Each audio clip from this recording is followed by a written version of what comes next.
My name's Peter Dixon. I'm currently president of AABR. I was also president of AABR 20-something odd years ago. And in between times, I worked predominantly in government, in fact, almost totally in government, running programs that involve bush regeneration. So a lot of what I'm going to talk about is coming from my experience through my career. So again, just a bit about the middle bit is, oh sorry, I'll move that in case the phone rings. So I worked in catchment management, which is now what local land services are. And I was a strategist. I wrote the catchment strategies for Sydney Harbour and Botany Bay. I eventually became, and I also was worked in community activation, so community action in the Hawkesbury Nepean. So quite a number of the bush care programs and Landcare programs in Western Sydney, Blue Mountains, I started.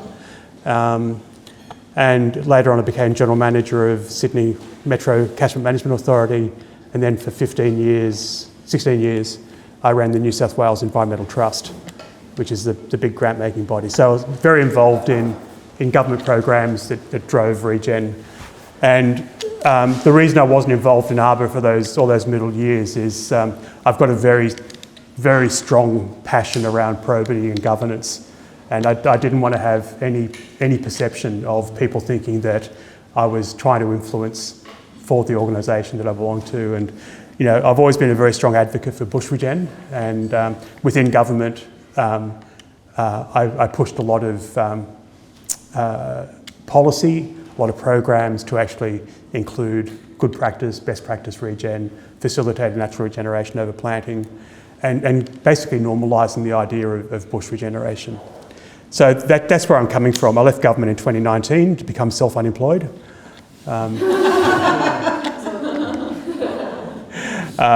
And nowadays I set myself up as a consultant. I did score a job straight after I left government to work with an NGO in Pacific Islands and Asia, working with Indigenous communities on bush regeneration. This NGO did sustainable fisheries, sustainable forestry, sustainable food production, and also wanted to get into ecosystem restoration with Indigenous groups. But sadly, COVID hit, and then money dried up. No one's got any money anymore. So I now work for myself. I do sort of a whole range of stuff around community, environment, restoration, and do some sort of real consultancy work where I wear proper trousers and clean underpants. And then a lot of other times I do pro bono work for community groups. So I'm more interested in just doing things that I really enjoy doing nowadays, and that have an impact. So that's me. What I want to talk about today is a reflection on bush regeneration. We know from the SOE 2021, the State of Environment 2021, and also the New South Wales Biodiversity Snapshot, which was put out earlier this year, that we're going backwards with biodiversity. All the parameters, all the metrics, we are not doing well. The only metric in Australia which is going forward, as in the right direction, because we're going really forward towards extinction, if that's your target. What's your key performance area? Extinction! The only thing we're going forward on is the amount of land protected in national parks, which in itself is not a valid metric, because national parks are so ill-funded that their biodiversity is going backwards in national parks as well. So we're doomed. That's the end of my talk. Thank you so much. And so we know that all metrics, all trends are going in the wrong direction, not just in Australia but internationally. And yet here we are in an industry and a movement. So whether you're a volunteer bush regenerator, whether you're a professional bush regenerator, whether you're just someone who knows about bush regenerating and doing it on your own property, we know that what we do works. We know that bush regenerators and people doing facilitated natural regeneration, we know that we have the methodologies and the approach to take to any degraded ecosystem, and given sufficient resources, sufficient time, we can turn that around.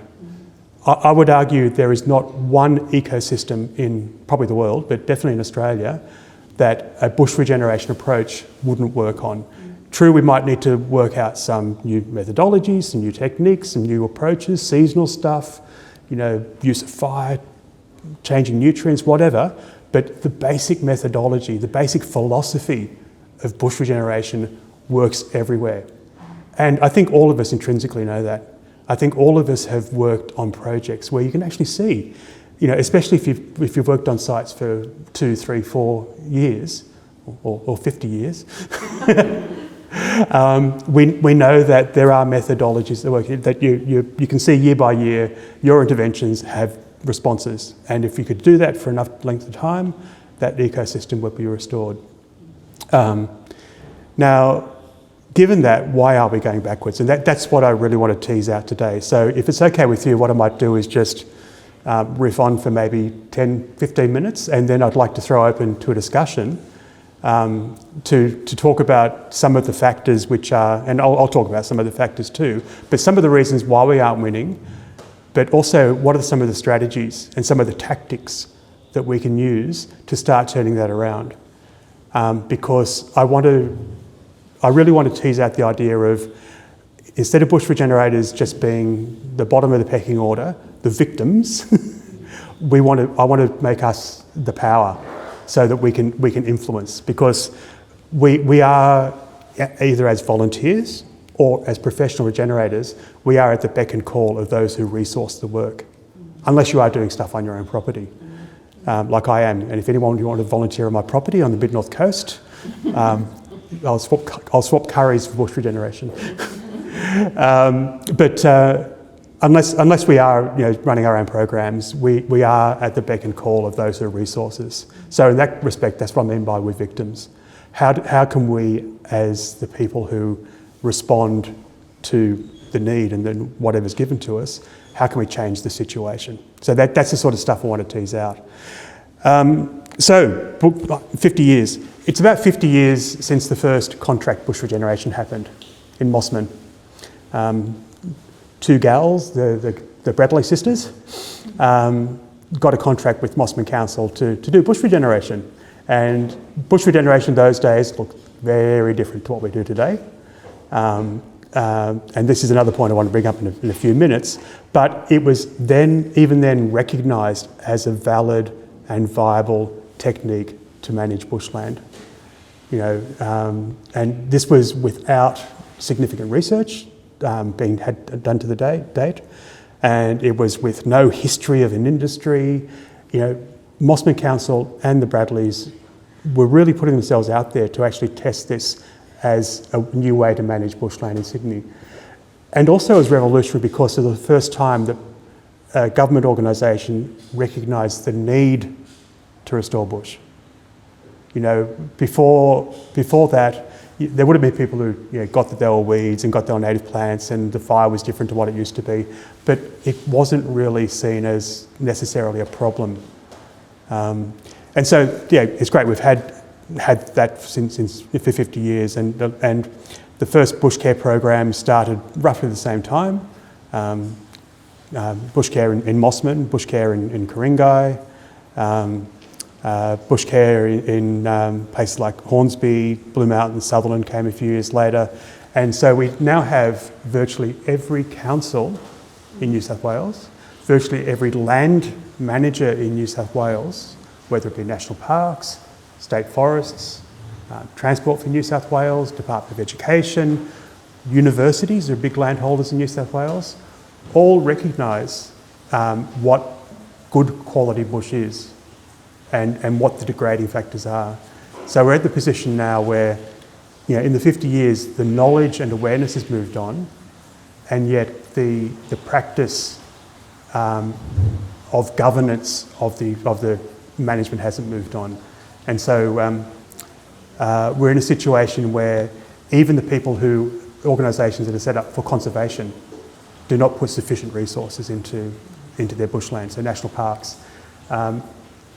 Very few councils have regenerated the bush. Like, let's take a hypothetical council, say, let's call it North Sydney.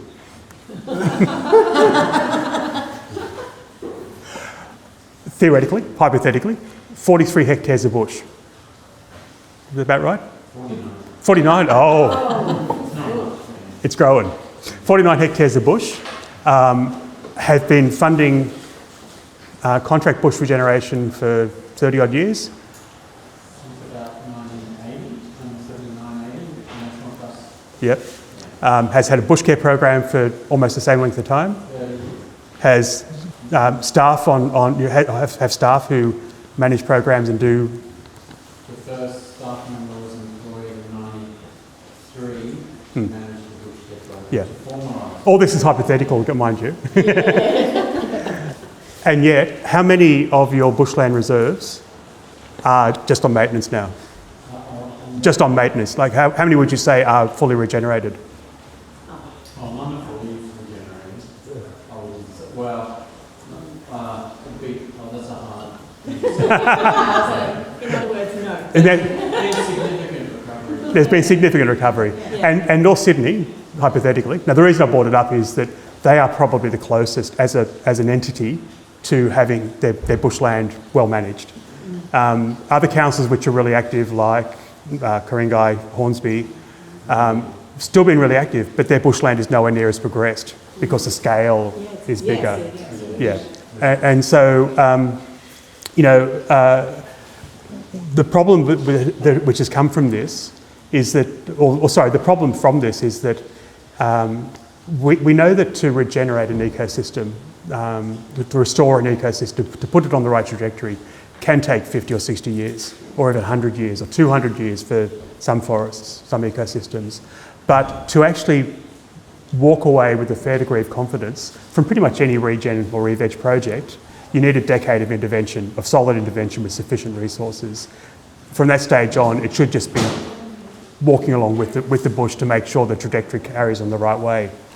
And so even North Sydney, with its evidence-based decision-making, with its constant resourcing, is still in a position that 30 years, they haven't reached a point that could have been reached in 10 years with sufficient resources. And so that shows that with the vast majority of other land managers who have fewer resources per hectare of bush, the deficit of effort versus outcome is even greater. Now, the problem that comes from this is that a lot of these organisations, if they do engage with bush regeneration, if they do with bush care programs, ultimately do not blame themselves. I've had conversations with national parks managers. I've had very interesting discussions with council bushland managers and politicians, and often the blame or the excuse is really, well, that means bush regeneration doesn't work.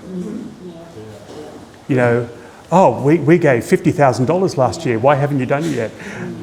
And to me, that is problem number one. You know, are we winning? No. What is the first reason? Is it there's a disjunct in understanding between those who do and those who fund, or those who have responsibility. And so that to me is the reason one which is stopping us from winning. So even councils, and look, I'm not attacking North Sydney.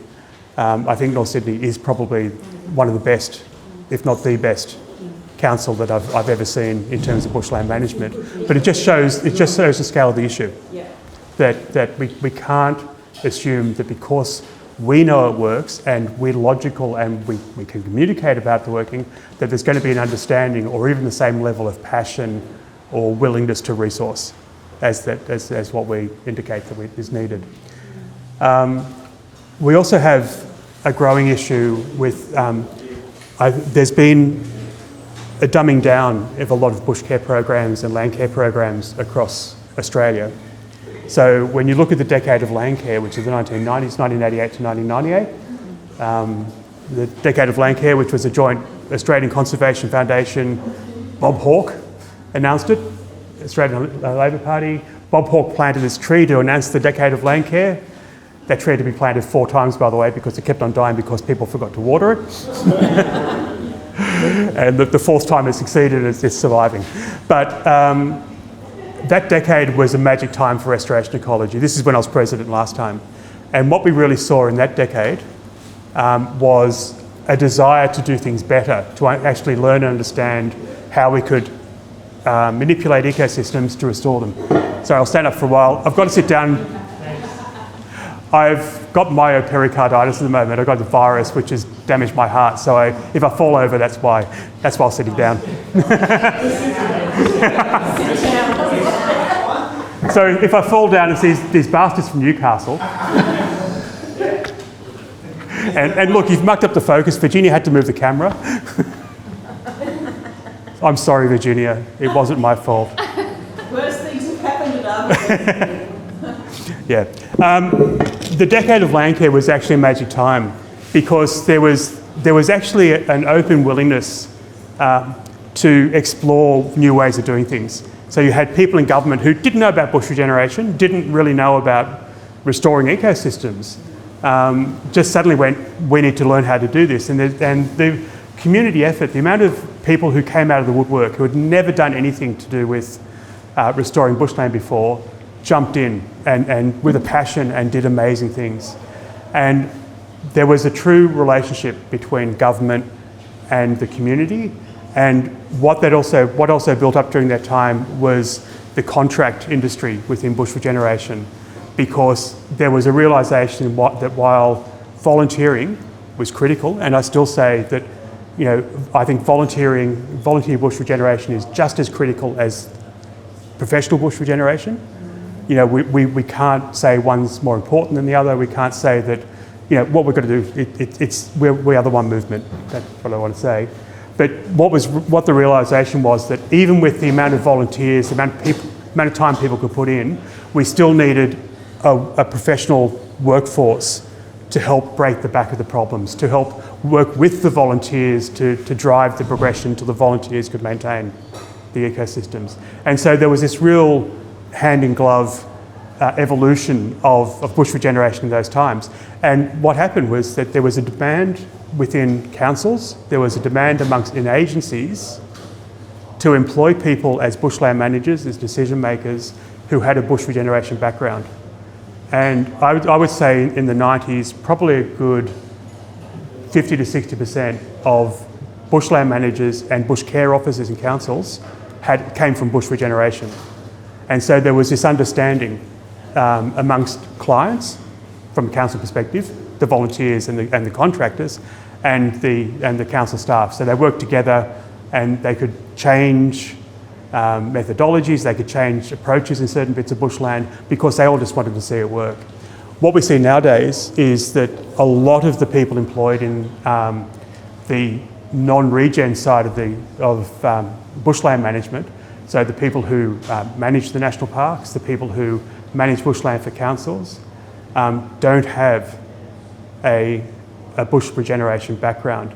They're ecologists, often. You know, they're people with science degrees in the field, but there's a basic lack of understanding and a lack of communication between those doing the work and those planning the work. And that, to me, is the problem number two, the other reason why we're not winning. And you look at councils and agencies, parks, where there is still that relationship between the managers who are ex-bush regenerators working with their contractors, and those places, I think, are very well managed, often much better managed than the sites where there isn't that understanding. So I would say that, you know, in terms of what's stopping us from winning, it's that disjunct between management and people working on the ground, boots on the ground, or the Crocs on the ground in this case. Sorry, it's an in-joke in the front row. One of the other things that's been more and more apparent is that in the last 2 decades, and this one's going to be a little bit controversial maybe, but there's been a growth in the concept of restoration ecology. So restoration ecology is a science. And when you look at the evolution of restoration ecology and bush regeneration, they come from 2 different origins. Bush regenerators often come from a learning while doing background. So they're in the bush, you see, you observe, and it's still scientific principle. You're still trialling, you're still working things out. If things work, you do them again and try to understand why. If things don't work, you don't do them again. And so there's constant refinement in bush regeneration, and there has been since the Bradley sisters. Now, I said bush regeneration has moved a lot since the Bradley sisters, and if you ever read any of the old books about bush regeneration, you wouldn't recognise it today. You know, people who say we use the Bradley system today, it's wrong. The basic philosophy's there, but we have moved along because bush regenerators are intrinsically people who are passionate about the bush. And we don't keep on doing things that don't work because, you know, it's in the book. We're constantly modifying our methods and improving our impact whenever we can. So that's the origin and the genesis and the evolution of bush regenerators comes from that practical, pragmatic, on-ground experience. Restoration ecology is an offshoot of ecology. And ecology in general, and like a lot of science, is reductionist. By reductionist, I mean that you can't go out and measure an ecosystem. What do you measure? Most ecology, and even a lot of restoration ecology, is broken down into, I can measure the relationship between this organism and that organism, or if fire comes through, what happens to this organism? It breaks things down into measurable and repeatable experimental design. And so a difficulty comes in putting all these bits and pieces into a whole so you actually then understand the ecosystem as opposed to understanding the immediate, you know, simple, fairly interactions. But the other difficulty comes from just the philosophy of science being reductionist and bush regeneration being aggregationist. We pull things together. And while we might have a reductionist approach to sometimes to actually, you know, we understand almost intuitively what works in the bush because we've been doing it, and we might use a reductionist methodology to work out why does that work. We come from the background of actually trying to understand the whole, and then identifying the reasons for the individual bits. While science has the opposite reaction, it understands the little bits and tries to clump it together into a whole. And so communicating between scientists and practitioners can often be quite difficult.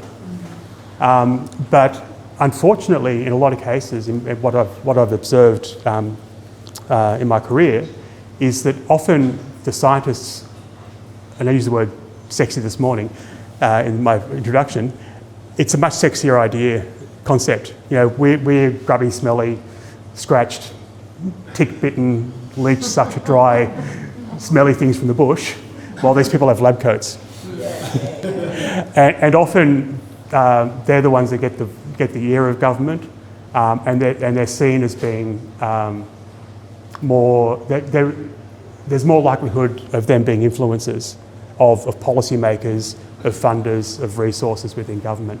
And so often what I've seen is that even though they're coming from a good place, they also want to see they also want to see the bushland restored, biodiversity decline reversed. They haven't really crossed that threshold in being able to practically and pragmatically suggest the way that should be done. Now, and that is another reason why we're not winning. Now, all of these have solutions, by the way. I think this is one of the tactics I want to talk about. And in each of the three things I've mentioned so far, there are exemplars of it working. You know, there are some scientists who are absolutely fantastic. One of the first scientists who proved bush regeneration worked was a guy called Frank Burrows from Macquarie University, and he went and worked with the Bradley sisters and went to bush care sites down the Landcare Valley, and he put himself out on a limb by going to scientists and saying, "This bunch of smelly volunteers is actually doing good stuff, and I can prove it." You know, there always have been the stalwarts who try to bridge the gaps, and so I don't want to say that, you know, these are intractable issues, but I'm just thinking that in terms of what I've seen that's stopping us from winning, that's the third thing. The fourth thing is resources. Now, we know it's actually resources and the value people place on what we do. I'll expand that into the two things. We know that as I said before, to intervene in a landscape and get it to the point where it's going to be relatively easy to maintain is a decade. You know, if you're getting to the point, if you look at the graph of the bell curve that shows the amount of resources that need to go into a restoration project, AABR mapped this out 25 years ago. We got a whole lot of real life data from bush regen companies, and whether it's a re-veg job or a regen job, it's that decadal sort of need for resources. Varies a bit different ecosystems. Now, most government decisions about funding are either on a yearly basis with a lot of councils. They don't plan ahead. Some councils are doing it up to, I think Mossman's 5 years now, isn't it, contracts? You're looking at... I think my workplace has been 5-year contracts. Yeah, so some are doing it well. Here I'm lauding North Sydney, isn't it? You said Mossman. But yeah, Mossman does it as well. I think they did it first because they're better than you are.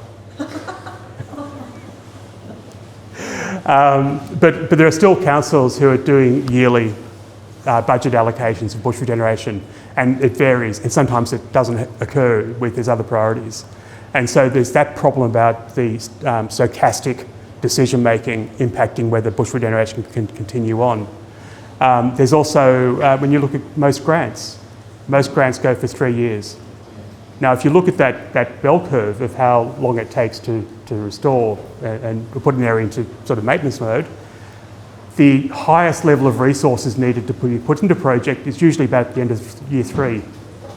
And so what a lot of grants are doing is they're abandoning projects at the time that they're most vulnerable, that they need the maximal resources. And as a volunteer group, you know, that's a big ask. Even if it's a council that's getting a grant, are they going to have the money to put in at the right level to actually carry on that trajectory for the next 7 years? Is that because of election cycles? No, and it's not even because of Treasury. So all Treasuries work on this thing called forward estimates, and there's basically 4 years ahead, and each year they spend that money and then put another year at the end of it.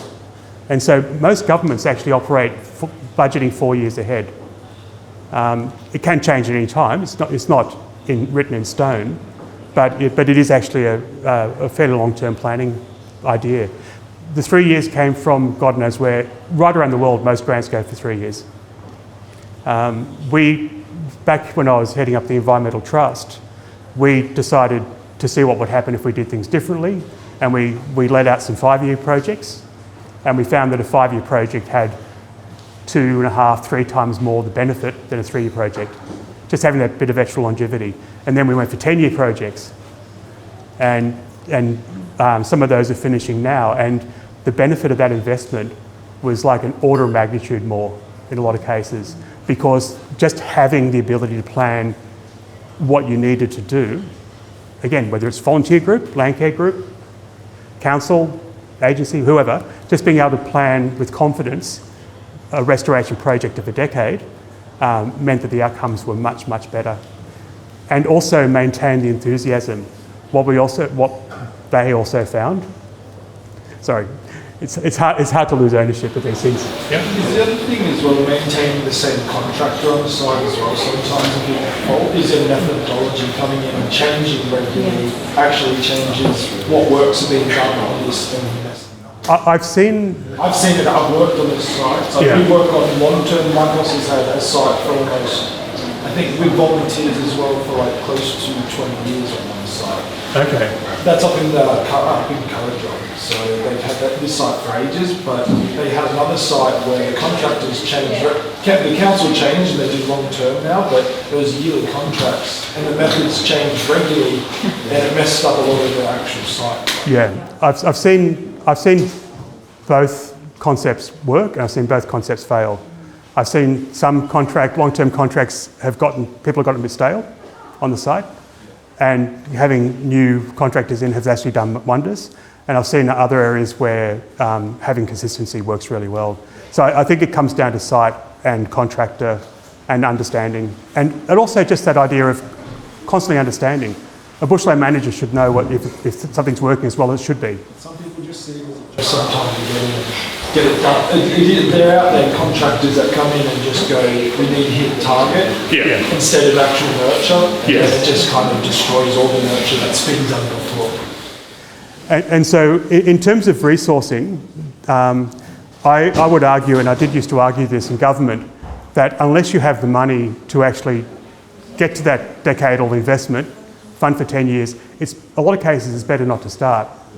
Because every time we start a project, and this is the fourth reason about are we winning? No, why not?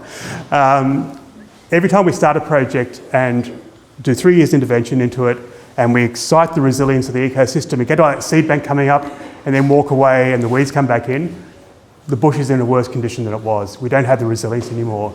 So, and again, this is a risk to bush regenerators because we are the ones whose reputation is sullied because they just go, look, you worked there for 3 years and the bush is worse. And so resourcing is a critical thing. So it's the scale, there needs to be enough to actually make a change, and there needs to be a long enough period to make a change. A lot of, in terms of scale, the main issue that I've seen over the past is that if you've got a sea of crap and you've got enough money to do that, the edge effect is too phenomenal, that you're never going to be able to get that area consolidated enough that it's going to be resilient against all the edge effect damages. Also borders. I had a Landcare group on the Duck River in Sydney around Granville for 25 years. It was called the Mighty Duck River Restoration Collective. We were the only anarcho-syndicalist Landcare group in Australia. And we were funded by Parramatta Council. And we got our side of the river fantastic. Auburn Council on the other side, one of the worst bushland managers.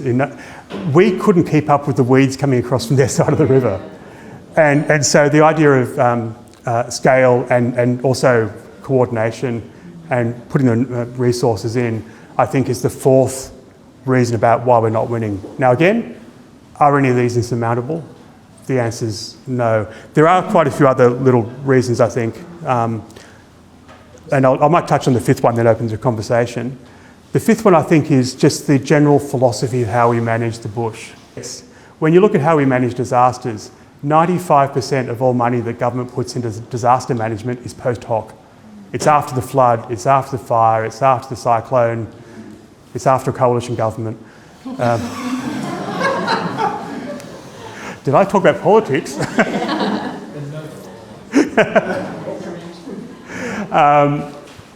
And yet, everyone knows, and for a long time have known, that putting money into prevention and mitigation is a much better dollar invested than rebuilding houses and people's lives and infrastructure afterwards. And yet, we continue on with that management of natural disasters that, we had another flood, who'd have thought? Let's send the SES in. We do the same with bushland management. We are seeing across Sydney and the whole of New South Wales, the whole of Australia, we have areas of good bushland that are deteriorating because of current trends in land management, clearing for agriculture, intensification of agriculture, carbon offsets programs are destroying bush. You've got, in urban areas, constant areas of urban development. We know that these land use practice changes are going to degrade the bush, and yet we act surprised when, that's degraded, we better start a Landcare group to fix it up. There's no reason why we shouldn't reverse the whole idea of bushland management, thinking we need to keep these areas robust, healthy and resilient to the changes that are going to happen around them. Now, in terms of has this ever been done? Yes. Early in my career, there was the Rouse Hill development in northwest Sydney. And I was working with the Hawkesbury and Catchment Management Trust at that time. And I was put onto a committee with Sydney Water, who were doing all the infrastructure, water infrastructure through the region. And we convinced them to do a concept called pre-generation. So we knew that all these creeks, which were pretty degraded, like they were pretty much all cleared. But we knew that, and they wanted to revegetate them because the creeks were going to be, they knew they were going to flood, they wanted to turn them into parks and, pretty bits in the landscape. That was fine.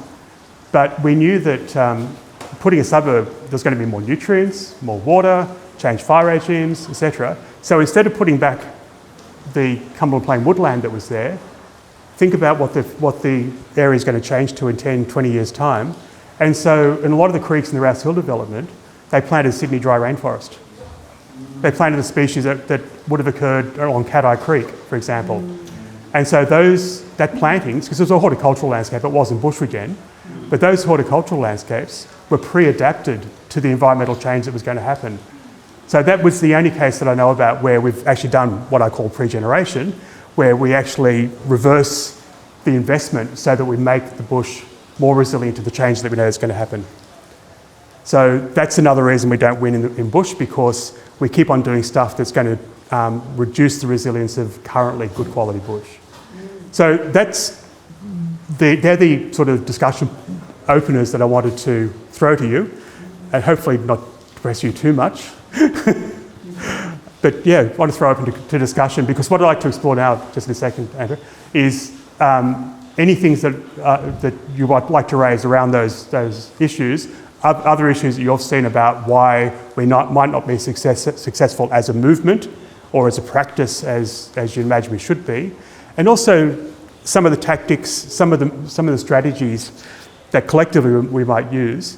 Now, I do have an underlying hidden agenda here, is that there's no reason why, if people here are interested enough and angry enough and invested enough in this idea, there's no reason why you can't work with AABR, come in to the fold. We can teach you the secret handshake and the secret milkshake. And we can't work up a project to sort of, whether it's a communication piece to councils, whether it's a lobbying piece, we can work through this and try to move from being the victims or the end of the food chain to actually start being an apex predator and changing the situation. So that's where I'd like to get to in the conversation. Andrew.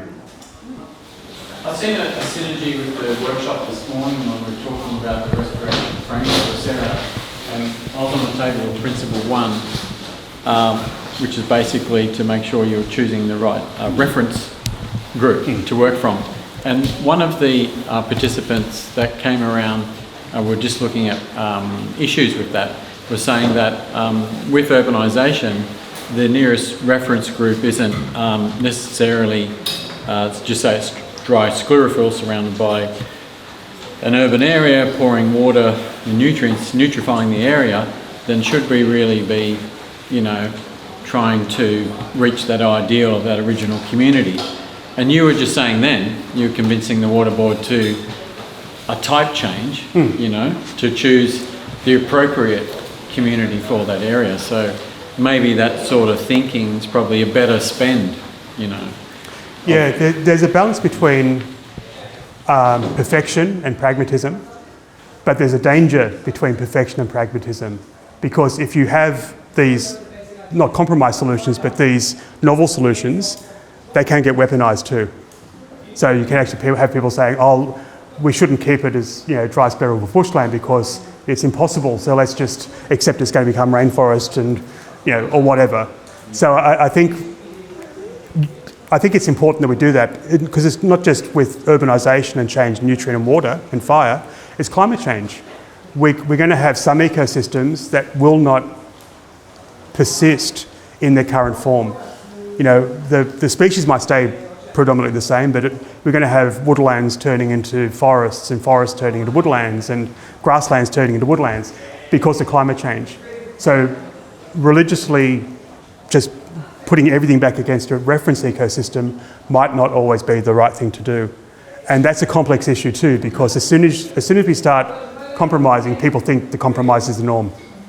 Henrietta. I was just going to add to that, when you're dealing with farming land that is a completely changed landscape, I think too it can be misleading sending a landowner down the track that they think they can restore a particular vegetation community when that could be 20 years down the track. You've got to start them somewhere a lot simpler than that Yes. to, you know, improve the soil and get it back to what it was. So I think, like I know when we went through training, it was let's restore this back to pre-European stage. That was sort of the thing. But now, you know, dealing with farming land where you've got a really changed landscape, I think we don't want to mislead people and give them hope that they can restore a wildlife corridor of this particular veg community when that's going to be impossible in the next 10 years until we get the soil back to where it was and the grasslands back to back to native grasslands for cattle and all that sort of things. I think we actually have the wherewithal. We know we could probably restore any ecosystem in any place. So even totally cleared agricultural land, we could probably get it back to an ecosystem reference comparison with enough time and money intervention. But you're absolutely right. It's the understanding of what is possible and the understanding of what is probable and likely. And in a lot of cases, and this comes down to the resourcing issue too in my mind, yes, we might not have enough money to do something which is a full restoration, but it doesn't mean to say that given a known amount of money, we can't do an intervention that is going to still have a long-term benefit. It's just that would be a different intervention than if we expected to do a full restoration. So you can do framework work or foundational work in an ecosystem to get it ready for the next lot of money. There's a lot of the money, with a lot of the funding that's going on right now, most of it is in more of an intervention than a long-term restoration. I work for Landcare and I've worked alongside councils where you're doing fragmented funds and what's going on, and you can only go in, teach them a small amount that you know so they can continue works, but then the work you've done, there's no follow-up coming up behind it on public lands and stuff, and it just degrades instantly. And then my boss has been lucky within the council she works is to juggle funds so we can work multiple sites and keep things going over multiple years, but without doing that, most of these sites would turn back to rubbish again. And it's continuous forever, really. In terms of resources going into bush regeneration or ecological restoration generally, we are at a lowest point in probably 30 years. The Australian government has reduced and actually gotten rid of the National Landcare Program. So the amount of money coming to Landcare in this tranche of funding over 5 years is the same as came out 4 years last time. So we've lost CPI and 20% of the funding. The state government's money has dried up significantly. Local land services have been told they're not allowed to give grants anymore. And so we are at a point where we've recognised the recognised need is greater than ever, at the same time that the resources are smaller than ever. And just in the last, I'm going to say 4 years, before COVID and just coming out of it, the consistency of volunteers has dropped. I've seen more bush care groups disperse and not happen anymore because there's no one coming to them anymore. I'll say my old heads that know what they're doing and have 20 years experience, they've just dropped off and no one else is coming to these groups, and these areas don't happen anymore as well. So is this one tactic that AABR could follow, which I know is Andrew's passion, which is trying to verve up bush care, trying to work with councils to get them and set a standard, encourage them to increase numbers, proper training. What I've seen, people just don't want to commit to giving up their weekends so much or spare time. So what we need to do is undermine people's social lives so that they'll get involved with bush care. So I work for a company that hires quite a few university students, which is awesome, but we can't retain them because the wages are so low. We're not actually bush regenerators, we're landscapers. And a lot of the jobs that we do are just tick boxes for urban projects or something like that. Like, I feel like helping our reputation and just boosting regen as its own thing would help a lot. I tend to agree. This is something that I mentioned this morning, that when I started regen in the 80s, working as a bush regenerator, it was the best paid casual work you could get, and now it's probably one of the worst paid with the best conditions. Well, in terms of what we do. In terms of... It was the best paid. Oh yeah, yeah. Wow. I used to get between 2 and 3 times as much as a waiter would get. But 2 things is that the charge out rate hasn't increased that much. There's been constraint pushed down by the people letting contracts to keep on going with a price point rather than a quality point. There's also been other players coming to the market who aren't bush regenerators but say they are. So weed control organisations come in and they can do work quite a lot cheaper. Yeah, who do crap work but can charge less. And also it's the companies have to pay more to actually operate. So back in the day, you know, I remember working at the Gap in Sydney, and there was a lantana about 3 metres down the cliff face, and someone tied a rope around me and just lowered me down. I got it. Nowadays, there's all this work, health and safety. You know, in the old days, an 80% survival rate of a team was you know, fine. Good day. Now you're expected to come back with everyone alive. And so what I'm getting at is that there's more cost to operate and money's tighter. Now, how do we change that? Again, years ago with AABR, we put out a schedule of rates. Now, we contacted, surveyed all the regen companies who are members every year, and we found out the average price and raised it by CPI each year. So basically, we're trying to put some stretch into it, and also introducing ideas like, if you're doing rope work, you can charge more if you're doing this sort of work. And the idea was so that the pay rate could keep up with inflation and just the industry. A particular bush regenerator who's not a member of AABR complained to the ACCC, and they threatened to throw me in jail for collusion. And so we stopped the schedule of rates fairly quickly. But there's got to be some way that we can actually communicate the actual value of the work, the experience and the learnings of the people doing the work, and the value of the outcome, and have that consummate with what people are willing to pay. So in terms of another tactic, maybe there's something else we can explore, is how can AABR sort of raise the bar amongst those with the money. So what we need to do is armed revolution. No.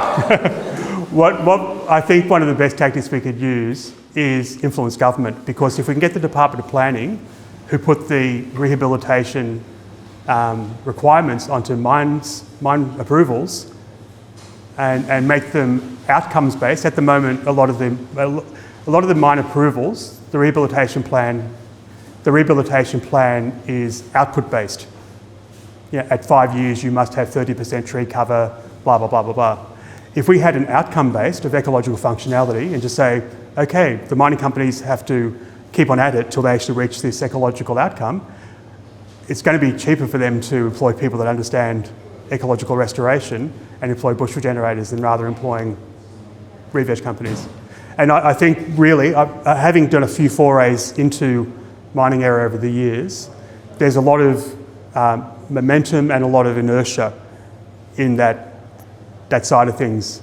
And you're right, there's patchiness, but we never made headway. So I think go to the rule makers might be the best way. Well, council's a reflection upon that. So where I work, we've got a bushland team because the community wanted the bushland reserves for health.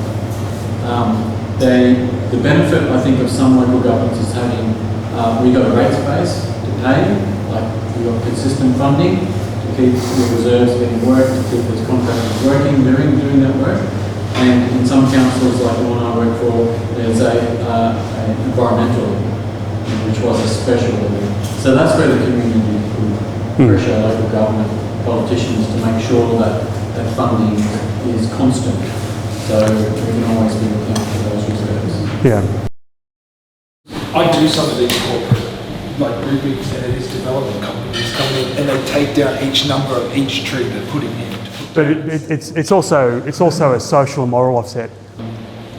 Meaningful, to make it meaningful. So it's just not a ticker box for corporates to go and do a volunteer activity in the environment, to be participating where it counts and to be doing something that's meaningful. Yes, and you can change them. I used to run a program back when I worked in catchment management called Roofs-Free Vegetation. And what we got was all these businesses in the Sydney CBD converted their roof space into nurseries. We gave them horticultural training. Each company adopted a degraded section of the Hawkesbury Nepean catchment. The local Landcare group would collect local provenance seed and come into the business, and we'd work with them and train them up on how to grow seed and pot them up. They would grow plants each year, and then each company would come out and have a picnic day. Their community, their business, picnic day will come out and plant the trees. And we had groups like Hotel Intercontinental revegetated about 4 kilometres of Cat Eye Creek. We had the Menzies Hotel, Regenerators, Fuji Xerox, all these big companies. And basically they got into it for a bit of a, this is a bit weird, this is a bit funny, let's do this. By the time these companies have been in for 2 or 3 years, they were passionate. The bosses were passionate, the staff were passionate. The Hotel Intercontinental basically divided up, it was war. They divided up their roof into, okay, that's the kitchen staff, this is the front of office staff, and they were competing to produce the most plants. and yeah, you can actually do things in such a way where people might be doing things for one reason, but they go away with another they reason. come back consecutive because they do enjoy it. Exactly. That's the other one that happens, but it's like... Yeah. Okay, well, people are getting bored.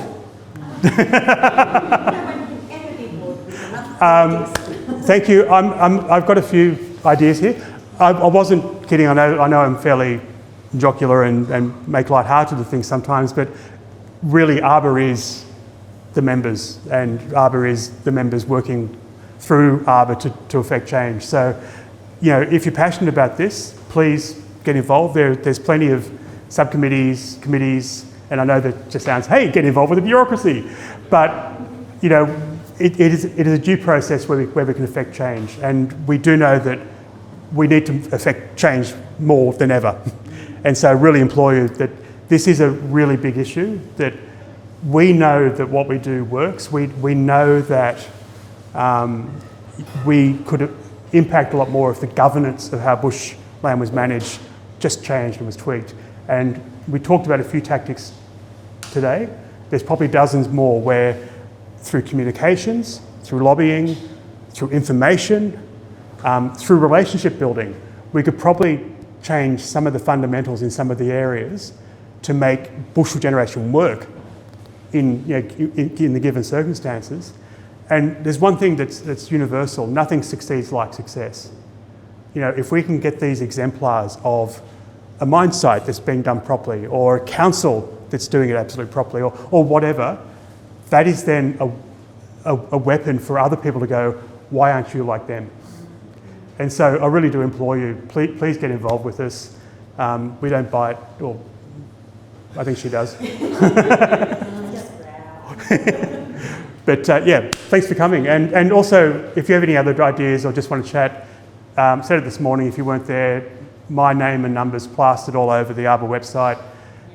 Call me, just have a chat. I'm here for you.